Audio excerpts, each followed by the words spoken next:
Vakratunda Mahakaya Suryakoti Samaprabha Nirvignam Kuru Me Deva Sarvakareshu Sarvada Saraswati Namastubhyam Varade Kamarupini Vidyarambam Karishyami Siddhir Bhavatu Me Sada Om Bhuvassuvaha Tat Savitur Varenyam Bhargo Devasya Dhimahi Dhiyo Yona Prachodayat Guru Brahma Guru Vishnu Guru Devo Maheshwaraha Guru Sakshat Parabrahma Tasmai Shri Gurave Namaha Om Sahana Vavatu Sahano Bhunaktu Sahavidyam Karavavahai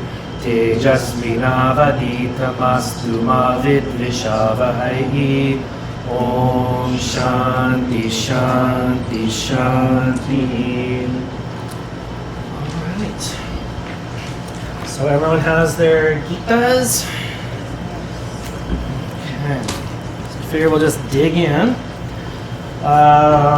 Did everyone have a chance to look at it or read it ahead of time?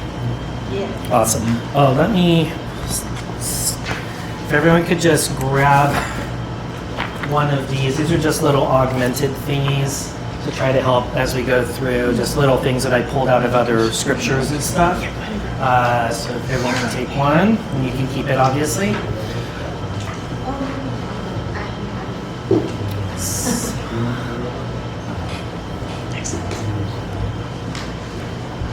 All right, so anybody want to? This isn't a diatribe from me or a lecture. So does anyone, before I start talking, I want to hear you talk. It's boring to hear me just talk the whole time. So does anyone want to sort of do sort of the opening thoughts? Any sort of specifics or I felt like this was just Krishna's opening, like here's his opening letter, bullet point of everything he will cover in his dissertation, essentially. Yeah. I see it as, here is the main idea, here's all of those main ideas broken down into their main components, and then I'll go into it. Yeah. That's basically how I see chapter 2.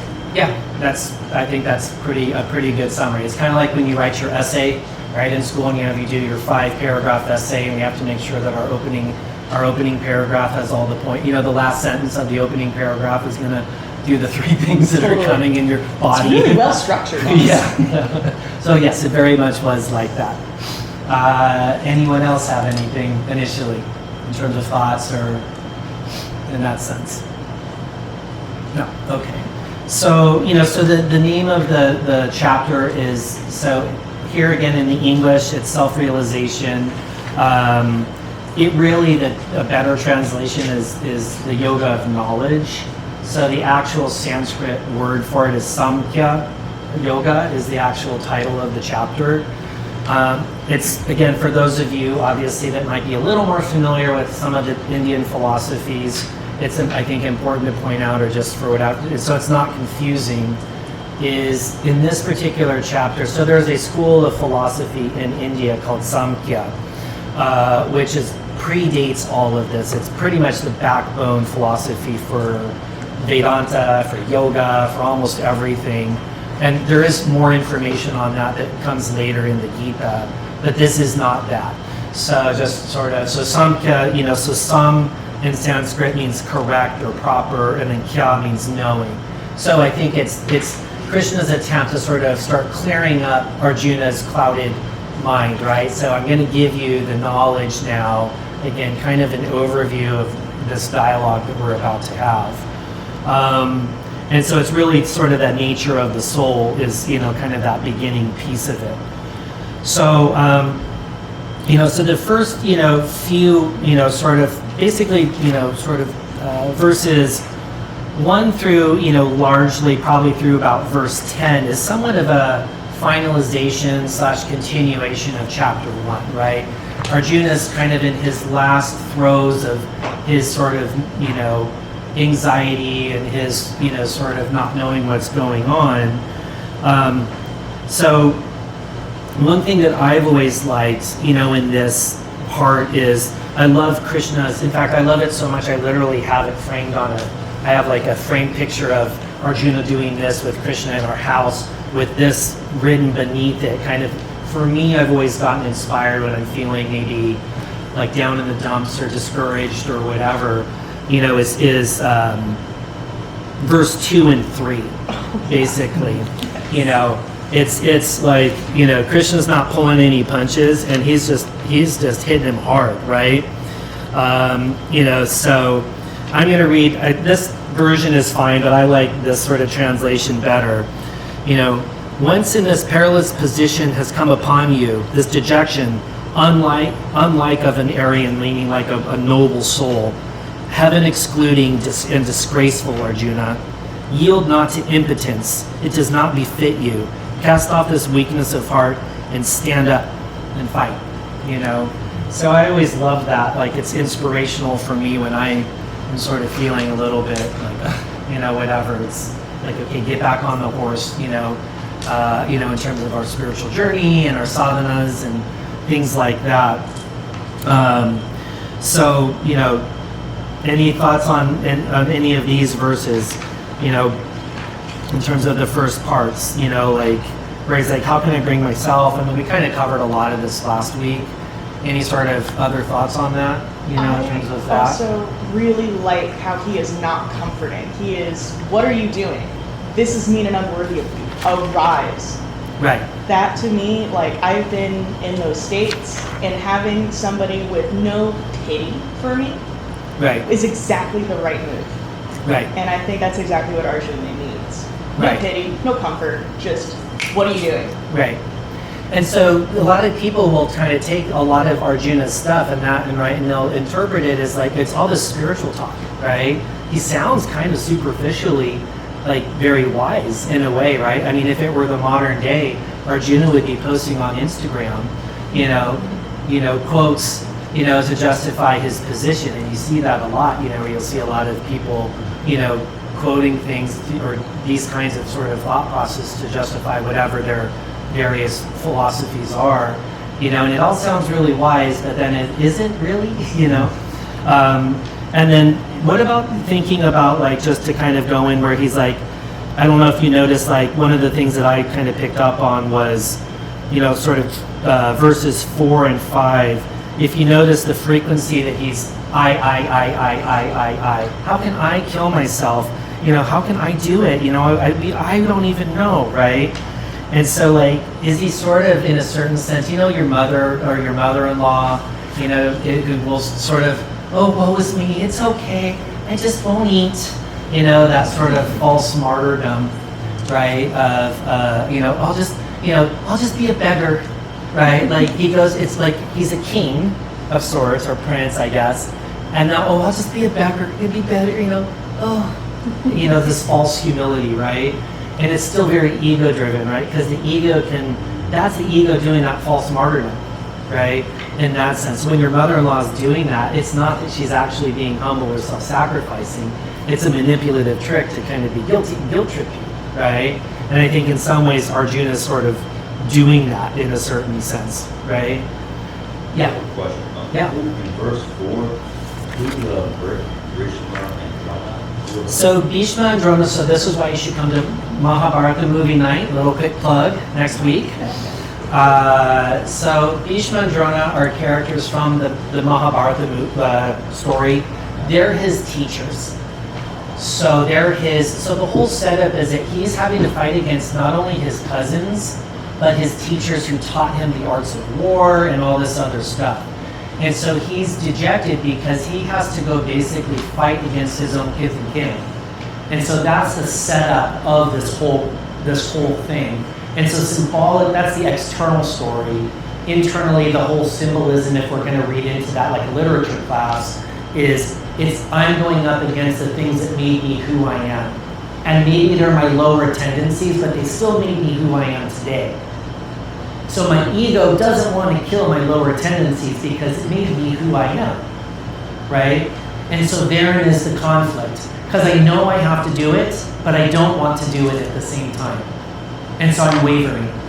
And so this is why Arjuna is sort of the symbol of us who are on a spiritual path, because we're trying, on the one hand, we want to still enjoy our lives and still kind of indulge in all the good things of life, but then there's a part of us that's also pulled to this other thing, right, that we can't always explain, right? Like this sort of call to something else, that if you didn't have that call at all, you wouldn't be sitting here right now. You would have scrolled right on past it, right? So that's the sort of the tug of war in Arjuna's heart.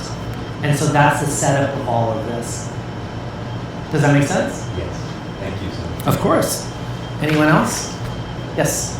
I mean, whenever I hear that, it just makes me think of this idea that, I mean, if like we want to be pure, we choose like non-violence, right? But this world is violent, so it's like, how do we operate along that? And it talks about aligning yourself with like basically bring God there and like everything, like look at it through that lens and do it, letting go of the result of it. Mm-hmm. Just like act as if, but like whatever good or bad happens, that's not like doing it. Right? It's like, as long as I bring it in and then I do it with that. So it's like he's saying like everything is up for battle. Like that nothing is exempt from the fight. Like even your teachers, which seems like okay, like you shouldn't fight your teachers, right? Like they're your teachers or your family. But it makes me think about how we're all related, or we all came from the same thing. So that's why it's put out that way. That the battle is like him fighting everybody that he would love, or that he would care about, or that has been bringing him to who he is. Right. And that's the point, is like, you can't just quit. You can't just like say, oh, well, my peaceful path is to not do it. Well, the only way that would work is if you had no body and even your mind was acting. So you have to have no mind, and Right. and you can't have that reality. Like, that's not a choice. Right. And that's the point, and we touched on that a little bit, last time, was whether you take this battle on this birth, or you take it on in 50 births, or whatever, right? Because we think about like, oh, I'm doing this now, right? But when you think about how many thousands of years ago, people were doing this, we're like slow learners, right? Like my wife always talks about old souls, right? Oh, they're old souls, whatever. And I'm like, all an old soul to me means is you're just a slow learner. Right? Like that's not something to be proud of. Like I would rather be a young soul 5,000 years ago becoming enlightened, right? We're the morons that keep like, let's sign up for another round on the roller coaster, right? Until eventually it's like, I'm tired, spiritually. Right? Like it's not that there's anything wrong, it's not meant as escapism, it's called mumuksha, right? Like you have this sort of longing for freedom, right? And it's hard to explain if you don't feel it, right? It's like there's something else calling, it's like homesickness, right? Like I try to explain it sometimes to people and they're like, I don't understand what you're talking about. It's like if you've ever been on a really amazing trip, right? And it's been a great trip, but like at the end of the day, like you're kind of like, I'm ready to go, right? Like it's been a good trip, nothing bad happened, but I want to go home. I'm kind of tired now. That like existentially, right? Like times whatever, right? That to me is that longing, right? And so when you're ready to fight the fight, you fight the fight in the sense of you have to fight to become free of the things that are holding us back. And it's not just bodily, right? It's really, everything is all about in here, right? The bodily really is not that important in that sense. That's what the karma yoga is going to tell us. Right, it's all the intention with which you do stuff. Come in. No, you're good. Yeah, please be comfortable. Because even if you die, you still have those tendencies, right? The real you, in the sense of the limited version of you in your consciousness, right? They call them samskaras or vasanas, right? These tendencies that stick with you, right? And so even if your soul becomes unmanifest, or they even say like in Samkhya, or especially like in the Kashmiri Shivaism, right? The Trika, right? Like when Shiva basically pulls back the manifestation and it goes into the unmanifest. It's like the souls all get to kind of rest. But then when it projects back out, it all starts up again. It's all in seed form, right? And so in that sense, existentially, cosmically, we are not ever going to escape this until we escape it. Right? So the battle is really that battle. And then yes, do you want to translate that into the world and all that? If you're like, well, I want to fight for social justice and etc. you can certainly interpret it that way if that's indeed your dharma, right? And that's where we have to be a little careful with extrapolating too much with the story, because in this case, Arjuna was a warrior. So his dharma was warrior. It was his dharma to fight, right? So it's not a call to us all becoming warriors. That's how sometimes people interpret it. And it's like, well, he was a warrior by his very nature and his upbringing, so he was called to fight. Whereas if Arjuna had been a Brahmin, which is the priestly caste, and having the conversation with Krishna, Krishna wouldn't be telling, one of these other people, Uddhava or whoever, to go fight, right? So that's where we have to be a little careful of overdoing it with the literary interpretation of the story, right? Well, it doesn't have to be this it's his job that matters. Like, it doesn't matter what we do, or that he's a warrior. I mean, we all have whatever we're doing, I guess, and that's the fight. Like, sometimes I feel like my fight is I'm a teacher, and sometimes I don't want to be in control of these children. I want to let go, and I don't want to be the boss, because being bossy is not really my philosophy. Right. Apparently But that's I have your to be, because that's my job, right? Yes. So that's my fight or whatever, is like how to be like, okay, this is what I'm gonna do today, and let it happen. And, Because you've accept taken that the role, Yeah, it's a right? role. So if you took the role of the teacher, then your job is by definition to maintain that decorum or that discipline or whatever the right word is that you're comfortable with. Because if you don't do that and you let the kids run wild, you're actually not doing your duty properly, right? You're not doing so dharma, right? That word dharma is the innate beingness of that person or thing, right? The dharma of fire is to be hot. The dharma of water is to be wet. The dharma of a warrior is to fight. The dharma of a teacher is to teach, right? If you're not doing that, you're not doing your dharma. And it always exists within that, right, the ganas. So then there's the inactivity and the activity, and then the harmony and equilibrium of being the teacher, right? So as it's coming our way, same. Like in every moment, our duty as a teacher, but balancing those, making things happen and then allowing them to. Yeah. Not to mention, there's, I think we'll also talk a little bit further about it in the next chapter, but everything you do is setting an example too. So if you also let loose, what is that telling kids? It's Right. okay to let loose. So you have to learn how to balance. My action is not attached to what's going to happen. They may listen, they may not. But for those who are listening, they see your calmness and they calm down.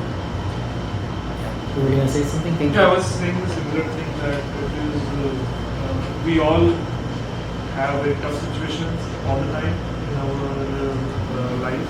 And I think this phrases 4, 5, and 6 is like, hey, when the things are tough, are you going to retract or are you going to stand up and fight? Right. Right. And so in that sense, right, yeah, and had he given up, then they would have just figured he chickened out. Right. And then he'd be mad at Krishna after the fact, right? It's like, why did you let me not fight? You should have known I was just freaking out. Why did your buddy that needs to give you some tough love, right? Had Krishna just let him do it and chicken out, whatever, not fight, then afterwards they would be making fun of him. He'd be whatever, and then Krishna, well, you said no. So was it the right thing for Krishna to give him some tough love? I think once we understood that, then the answer was yeah, right? We don't like tough love. It hurts at the time, but maybe that's what we need to hear. I also find it interesting of that part of the passage of mentioning the social consequences, even though from many perspectives that really doesn't matter. But on this level, he's saying it matters more than anything. It's worse than death for a warrior to be told they're a coward, they ran from war. Right. It's the most adharmic thing for a warrior. So I guess in a way, yeah, that is worse than death for a warrior to be told that. Right. But if Sabrina gossips about me a little bit of something I didn't do, that's not worse than death. But that's because that's not my dharma. Right. So that's kind of how I saw that. Yeah, no, that's great. Yeah, because he's going to talk to him in that language that's going to sting, Right. right? Oh, yeah, because kind of thing. So so and I love like also like in you notice how Krishna's basically said nothing almost this entire time. He's just letting Arjuna ramble and ramble and ramble. Dig your grave. Dig your grave, exactly, right? And then at verse 10, as he stood between the two armies, Krishna smiled, right? Like, all right, buddy. I love that. He's just sitting there. You can just kind of picture him, just like, Infinite patience. Kind of thing.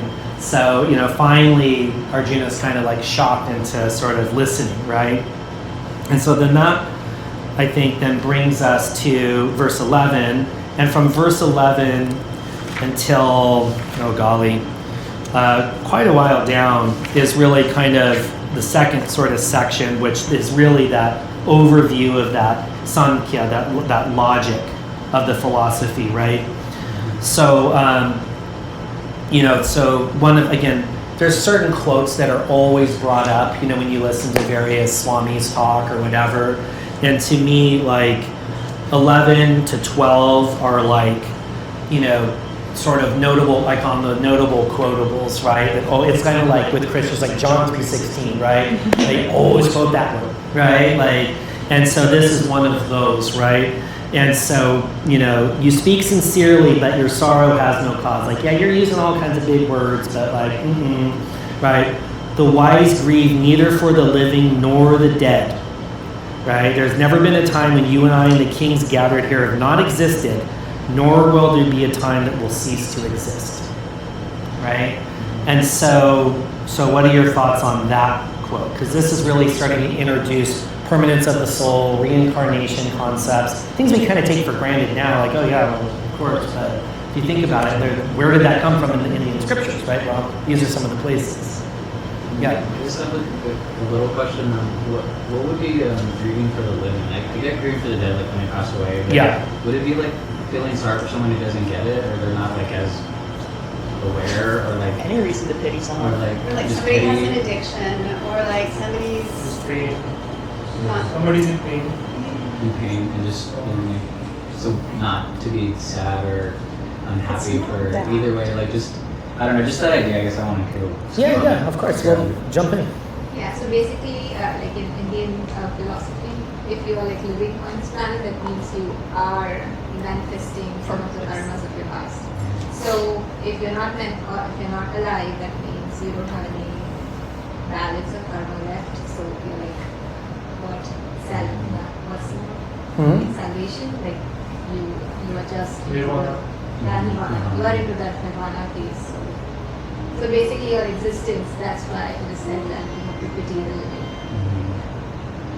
Because if You're stuck dead, here too. you are just in that nirvana phase. I mean, ultimately, so it's kind of like, who is the killer and who is slain? Who is the oppressor and who is the oppressed? Who, right?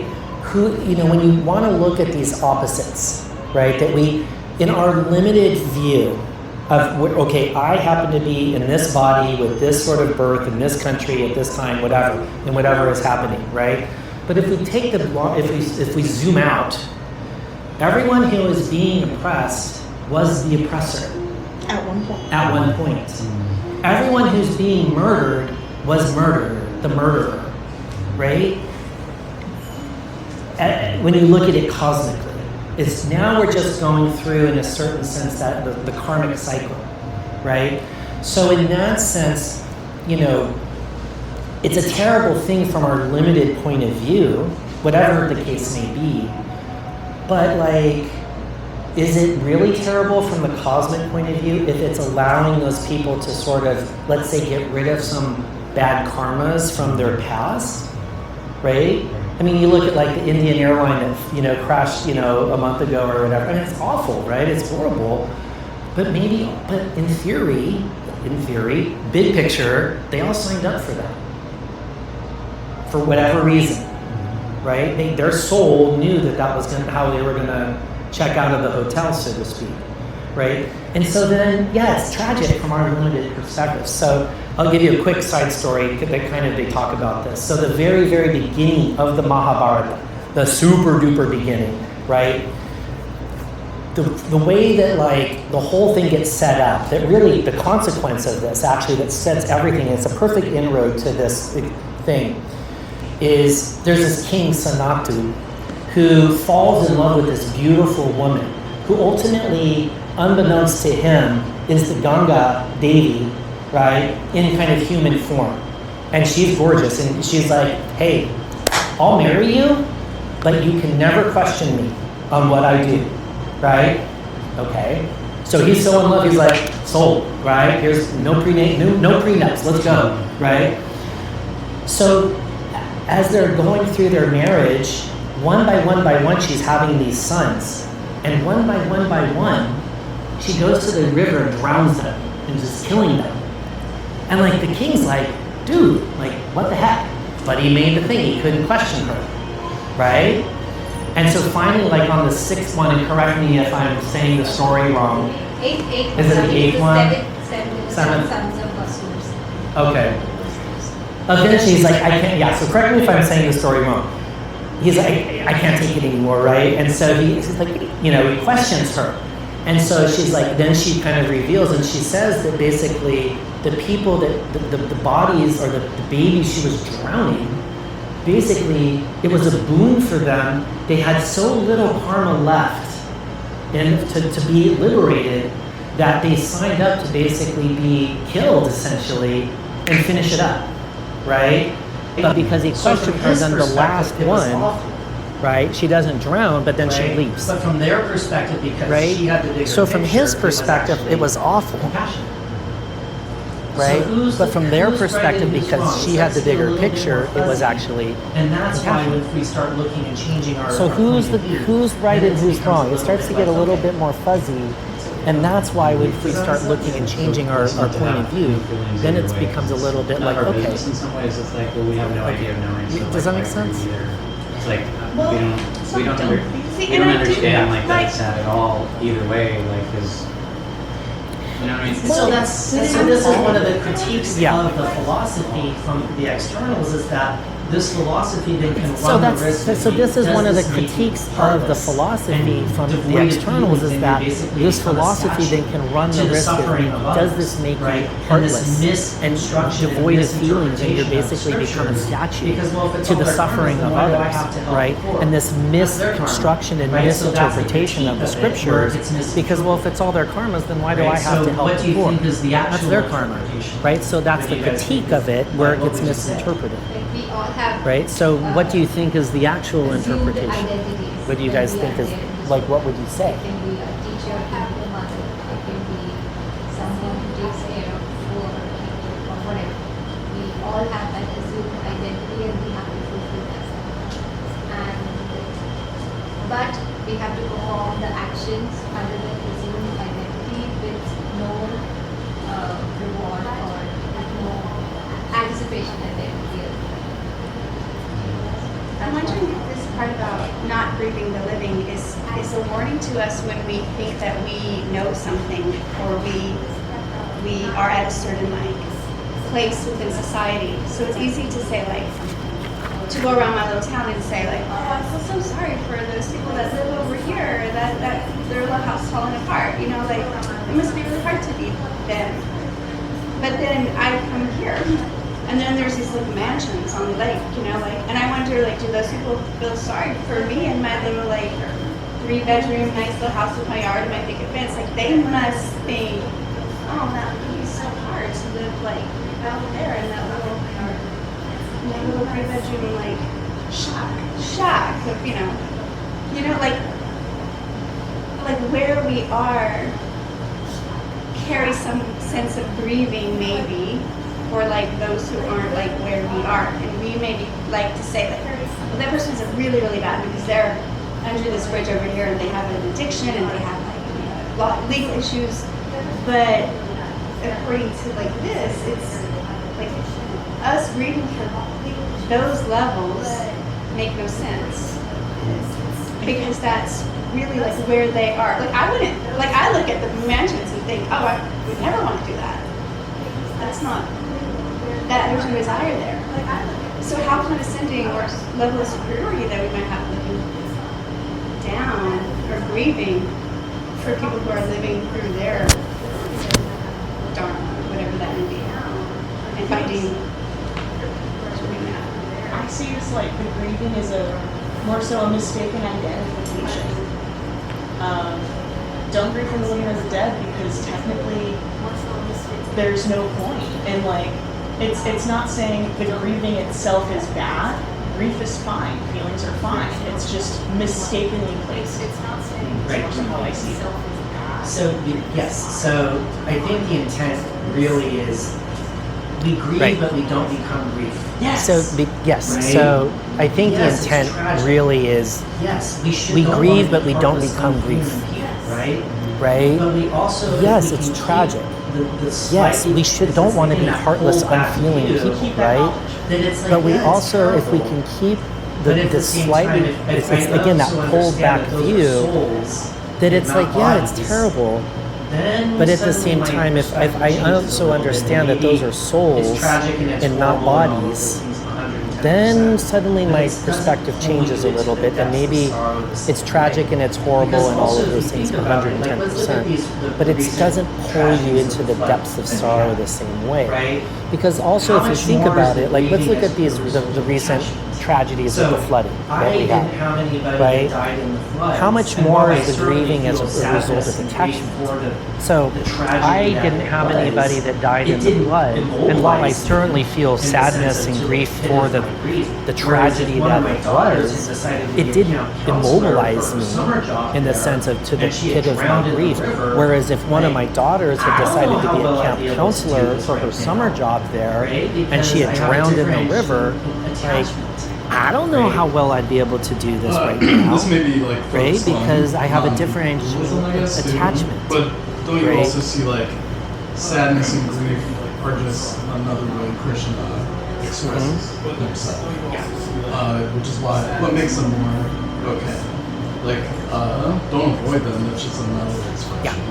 And don't get too attached to it. Like you said, don't make yourself to grief. But this is just part of his play, right? Exactly. Yeah. And he says that very thing. So if you look at the 14, so it's a perfect segue Exactly. into 14. And he says that 15, very right? thing. So if Does you someone look wanna read at it so it's not just me the talking? 14, so it's a perfect segue into 14 and 15, When right? the senses Does someone contact want to sense read it so it's not objects, just me a talking? person experiences cold or heat, pleasure Please. or pain.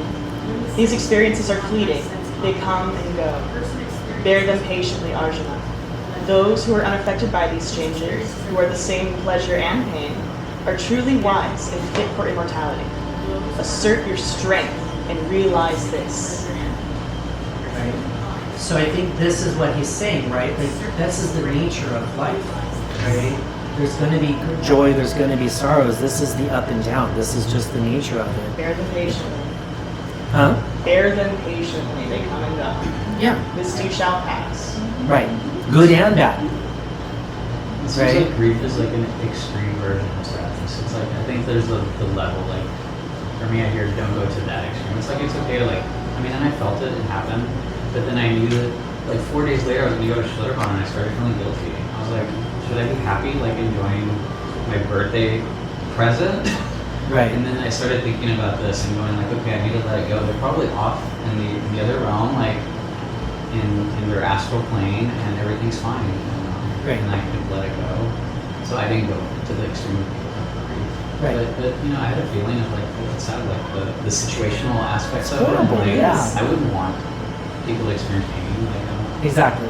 So I think we can still maintain compassion and be feeling and be present with and with joy and sorrow. We also, the opposite extreme, right? We're using lots of versions of sorrow, but they would argue, I think, it would also, you shouldn't go to the absolute crazy extremes of joy, right?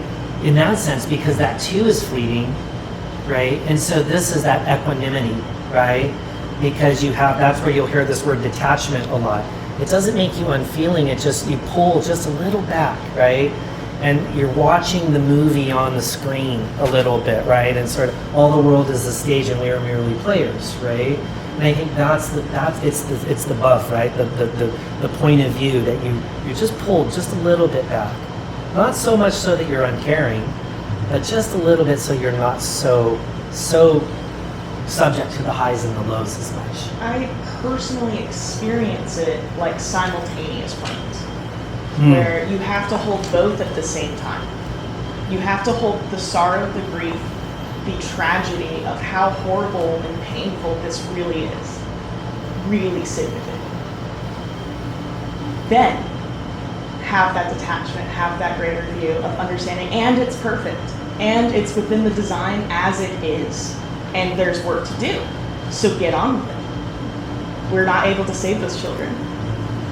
We are able to do things right now. We are able to talk about these children and honor them, and that is a form of grief. Grief doesn't have to be, I'm lost in it and I'm crying and I'm like, oh my God, these children. No. If I'm lost in it, I'm not helping anything. And I'm lost in that moment, I'm not here. Right. I love that you use the word honor, because as you were describing holding it and experiencing it, like just having it, it felt like honor and respect for like something that wasn't about us. It's And our not attachment about was us. it's like about the bigger experience of what all this is. And just hold it there and Yes. recognize that. Exactly. And so I wanted, because it kind of folds and then I want to go backwards a little bit, but kind of, again, it's one of those other notable quotables I like to say. Kind of so 19 and 20, right? One believes he is the slayer, another believes he is the slain. Both are ignorant. There is neither slayer nor slain. You were never born, you will never die. You have never changed, you can never change. Unborn, eternal, immutable, immemorial, you do not die when the body dies. That's the key, right? That's if you realize that and you start to actually change your perspective to understand that, then suddenly, what are you grieving exactly, right? Yes, the body has died and it's tragic, but if we believe in the permanence of the consciousness, right, and the soul, so to speak, then it becomes a little bit less horrible. Because it's like, well, yeah, right? It never dies. So then to go backwards a little bit, I mean, they fold into each other, right? So let's hit a little bit of a heavier topic here. The impermanent in 16. The impermanent has no reality. Reality lies in the eternal. Those who've seen the boundary between the two have attained the end of all knowledge, right? So realize that which pervades the universe and is indestructible. No power can affect this unchangeable reality, right? So what does that mean exactly? The impermanent has no reality, and reality lies in the eternal. What do you guys think of that? Because this is a big point of argument in Indian philosophy. That's why I wanted to hit it. Maya, illusion, all of this is just Yeah, a this dream. body and existence, this room, everything that is surrounding us is just impermanent. It's not going to be there. It's only that one true soul or whatever you call it that is inside us. That is permanent. That's going to go on. Maybe Right. living his life if we have some karmic balance left, or just salvation on it. If we are all accepted. So here's the question. Yes, I agree. So here's the fun question, the philosophy question, right? That they argue. So we're all here. We're in this room. Yeah, is this not real? Is it not true? Does it have no reality? Is this just actually illusion? What is this? We're here, aren't we? Yeah. So is it not real, or how? So when they're saying that it's asat, right, versus sat, true, real, versus asat, what do we think, right? Because this is where all you guys argue with each other, right? Like, is this real? Is this not real? We know it's not permanent, I think that's really the thing to focus on. right? Is like whether or not it is real doesn't matter. Your experience of it is the same. Right. So regardless, what are you going to do about it? If it's real or not real, you're going to do the same thing. So understanding more the impermanence of it, I think, gives you more of a practical perspective of what you can actually do, which is understand what I'm doing is not going to last. So don't have attachment to it, because if I did, oh no, the leaves off the tree are falling off. Put them back on. Like, Right. if I had any attachment to the permanence of that tree, then I would be in sorrow. But Right. if I more so accept the impermanence as that baseline, everything's a lot easier. It's great. I think it's well said, right? Because people will argue this, right? You know, is this just a projection of consciousness, kind of like a slit lamp, the double slit lamp? Is this actually just an illusion and it doesn't actually have any existence at all? Like, you know, where it's like the rope and the snake kind of analogy that, you know, they'll use. You know, the philosophers will argue amongst themselves, but from a practical reality, whether ultimately when we get to that level of understanding, I guess we'll figure it out. But right now, I think the take home is that this has a dependent existence. It's a dependent reality, not an independent reality. You know, so I like the example, you know, 2 examples that will be used sometimes is a reflection, like in a mirror, right? Like, does the reflection exist? I perceive it. It's there. There's a reflection there. So in that sense, yes. But it doesn't exist at the same time, independent of me being in the reflection, right? In that sense. So that reflected version of me exists but doesn't exist at the same time, right? Or like if we're in a dream, right? And we have whatever the dream is, did the dream exist? Well, yeah, it did, because I remember dreaming about this, that, and the other. But at the same time, it was a projection of my own mind. So did it actually exist? Well, yes and no, right? So it's kind of like that, you know what I mean, in that sense. But the point being... If a tree falls in a forest and well, around here... Yeah, if there's no perceiver, and that's the whole point of the physics thing, right, with the slit lamp. If there was no perceiver of the light, of the photons going through, right? Are we all familiar with this? So from a The scientific double slit, perspective, right? same thing. If there was no perceiver of the photons, right, then they stay waves. If there's a perceiver, then they become photons. Because there's a point now. Right. And they proved after that experiment that all energy does that, including every physical entity does that. Including matter. Yep. All matter is that. I Okay. think those. Oh, sorry. You're fine. One thing I've heard that I really like one explanation, is that it's all real, but the illusion is just over-identification with the ego. Yes. So if you can let go of that illusion, then it's like, in the boundary between me and you is gone. Like I know, I can see all of it at once, I guess. It almost becomes automatic to do actions without being attached to the fruit of them for yourself. But you don't just leave your ego and go away forever. It's just recognizing that makes it easier to not depend on the fruit of your actions. Right. Right. And then, you know, and this is where there was a couple, like, on those little augmented pages that, you know, one of the, so I think at the top of the front one, these are just things that as I'm reading them, like, things will just come into my mind, so that's the rambling of my mind. But it was one of the, what are called the Mahavakyas, which is the great sayings that are kind of extracted from the Upanishads. And one of them was Prajnam Brahma, right, which means consciousness is Brahman, right? Brahman meaning that's the underlying consciousness of the universe, and that same consciousness in us is that consciousness, right? Or if you read any Indian philosophy, the one that comes up the most often is the Tat Tvamasi, right? You are that, right? That one they use a lot. They don't use this one as much, but it's that, right? So if we can understand and appreciate the consciousness that does exist within us, that's how we center in, right? We're that consciousness. We're not all these external envelopes, right? The body, the mind, the intellect, and all that other stuff, or pranas, and all that. So that permanence is there, right? So. I found it really, I guess, surprising, interesting, enjoyable.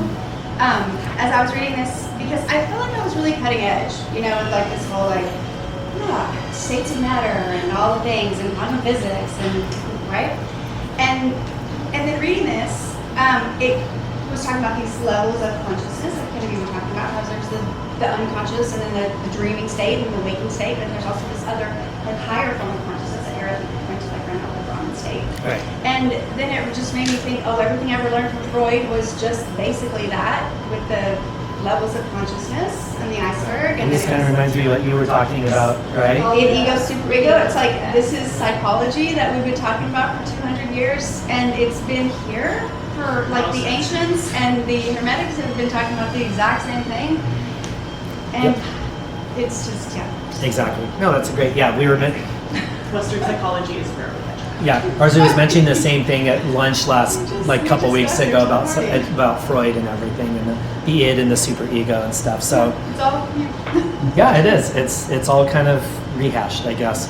One thing again, I just wanted to point out as part of again that second sheet, the 19 through, and again just as cross references, the 19 and 20 are almost word for word lifted out of the Katha Upanishad. So I put the actual quotes there. So just if you just want to have some cross references there, you can see like it's almost. And this kind of goes. I forgot what was your name again? I forgot. I'm sorry. Leonard. That's right. So we were talking about before, like where this is sort of a summary of the Upanishads. So that quote is right out of, or almost like word for word out of one of the Upanishads. So just kind of to harken back to what we were talking about. All right. Anything else on this page before we go to the next page? I was kind of looking at the time too.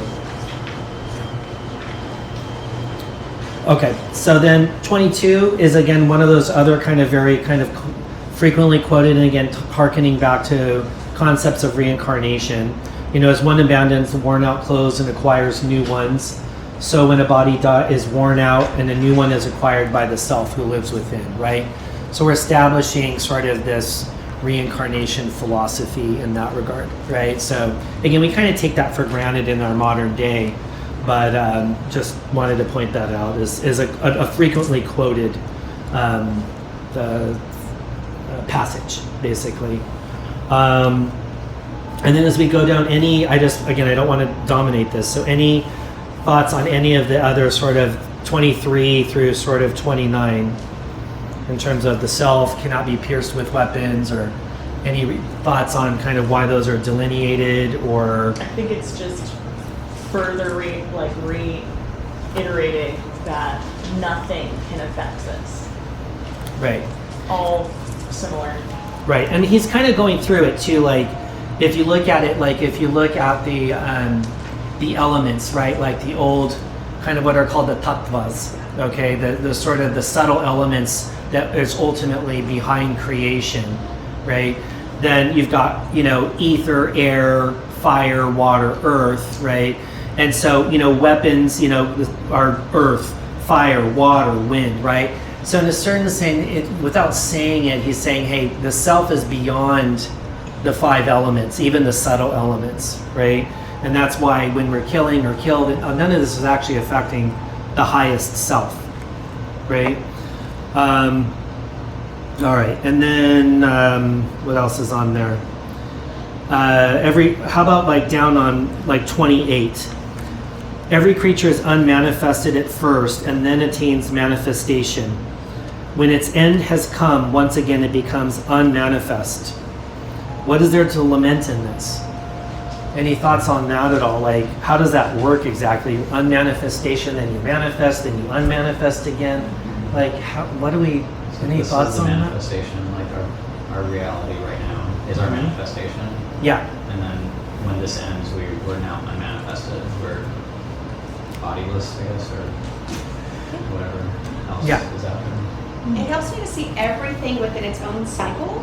So, like, I don't know what grade your kids are, but like, it would be like us looking at our school children saying like, oh, like, I'm lamenting where they are when they're great. Like, I'm going to lament where they're at. It's exactly the fun.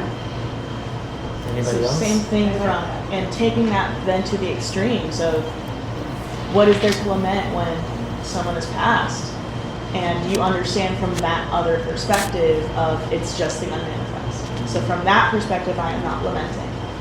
From the human perspective, I may be greatly lamenting. This may be my mother, for all I know.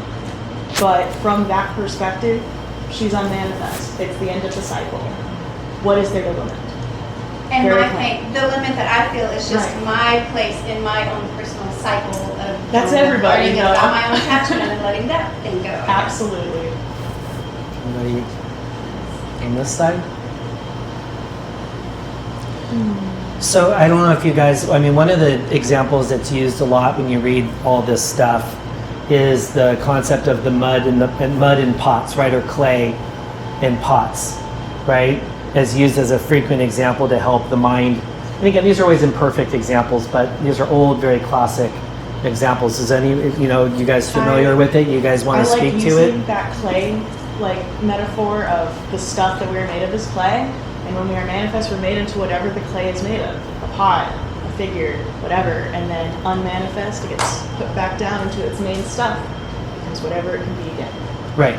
So the clay always had the potentiality to be plate, cup, mug, whatever, pot. In all of those manifestations, it had the potential. It's timeless, right? It's infinite, in the sense that all of those have that possibility in the mud or in the clay. They'll say mud back in all of this stuff, right? But clay for us, right? So all of those are unmanifested in the mud. Then we create whatever we create out of them. Now they've become manifest, but did they cease being mud? No. Or clay? They're clay whilst they're having a manifestation, and then time passes, it breaks down, it's returned back to just clay form again. And so it's still, now it's unmanifest, right, again, but it was clay at the beginning, it was clay during, and it's clay after. And a lot of people have the next question of, well, if it was a mug, and then it was put back to here, where's the mugness go? Right.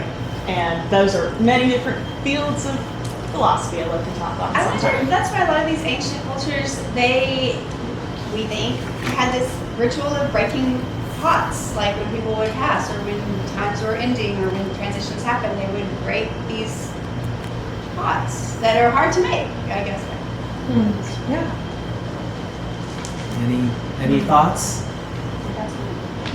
So that's the manifest universe, right? That's not just us, that's the manifest universe in general, right?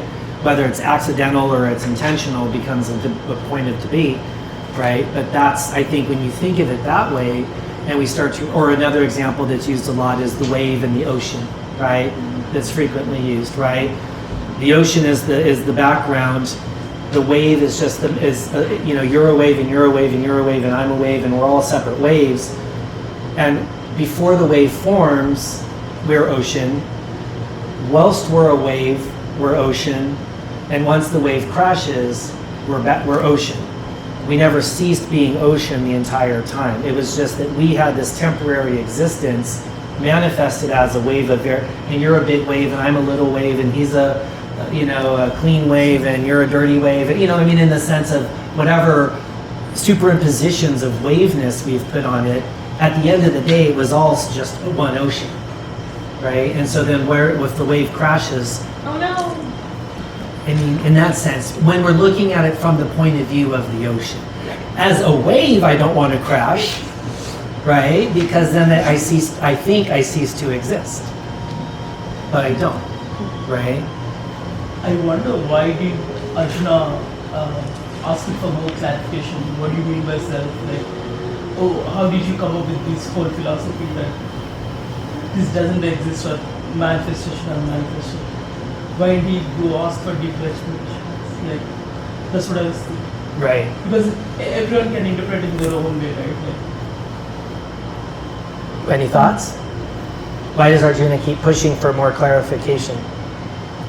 I think it's doubt still. I think it's doubt in himself.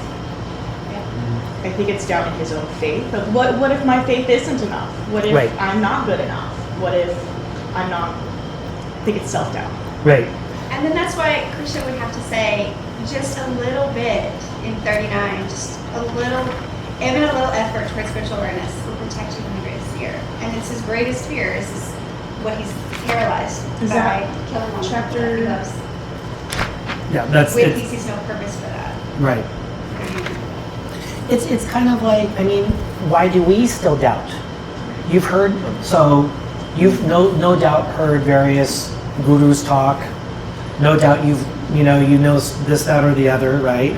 Growing up and everything. Why are you still ignorant? Why didn't you woken up? Right? Yeah. I've read these scriptures like ad nauseum and I'm still stupid. Right? So why am I not awake? I know it intellectually, right? What is that? Why do I still need to read all these Vedas and scriptures and all this? Is it because I lack faith? Is it I'm just really, really have a hard shell of ignorance? Is it both? Probably a bit of both, right? Right? Is this Because a human otherwise, condition? huh? Is this a human condition that we never think we're good enough? Or that we never think we're I enough? think if we think it's the human condition, then for sure we're always going to think I'm never enough.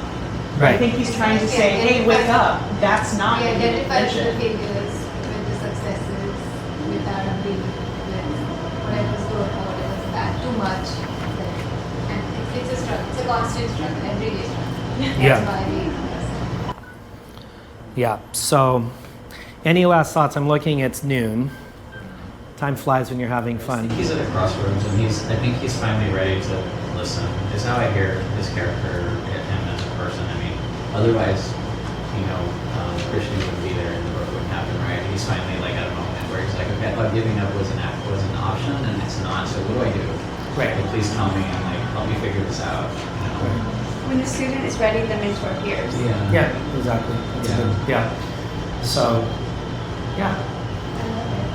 Any last thoughts?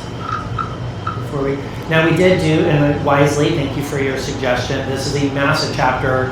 I mean, we could have 3 sessions on it, more or more. I mean, realistically, most people don't have the patience or the interest to spend that much time on one singular chapter. So, I did, like I said, I have one more session that will talk about this particular chapter because there's a lot we haven't had a chance to go through. I was thinking, I did book the other room a little earlier, so if you guys want to have a little more time, because and maybe let me get your feedback too. Do we need to book these for longer than an hour? Do we need to go an hour and a half? Do we need to go 2? Because again, I'm trying to also walk this line. These rooms don't come cheap, right? So I'm trying to find the sweet spot of timing, interest, attention span, in that sense. So I would love your feedback, in that regard. Do we think we need an hour and a half of like actual nuts and bolts?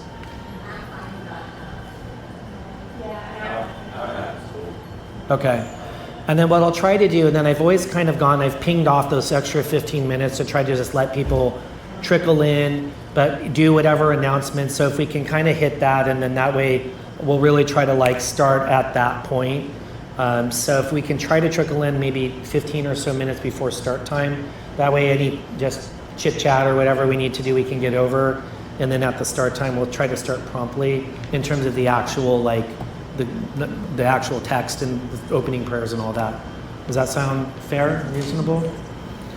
Any other feedback? Anything else? I mean, I really want this to work for everybody and be good. This has been wonderful. so many times, but like every time we meet, it exposes you to some other, like how you mentioned the impermanent reality, the words that you use, it made me think. So I like that. Great. Yeah, I want this to be good for people. I don't want it to be me. I want this to be interactive and useful to really bring this guy to life because it's such a good book. Thank you. This is very helpful. Yeah. Oh, bring those. Great. Thank you. Bring them next week because there's more stuff that will, kind of as we go forward, have like the gunas that she had mentioned and other things that we'll touch on. So, anything else from the peanut gallery? Anybody else have any comments, questions? I'm very much want to make this good for you. Also, any feedback? No. All right. Sounds good. Here. All right. We'll just do the closing prayers really fast. All right. And, we do have to exit the room, but you guys can kind of linger a little bit. I don't think it's probably that big of a deal since they've basically exited the building this time around. But unfortunately, again, I always try to have to keep that tight. So I'd love to linger for endlessly. But all right. So let's just maybe quickly do the closing prayers.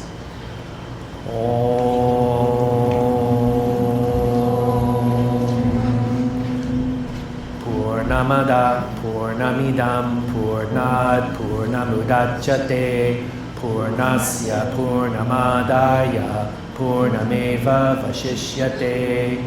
Om Sarve Bhavantu Sukhinaha. Sarve Santu Niramayaha. Sarve Bhadrani Pashyantu. Ma Kaschit Dukhabhag Bhavet. Om Asatoma Sadgamaya. Tamasoma Jyotirgamaya. Mrityorma Amritam Gamaya. Om Shanti Shanti Shanti.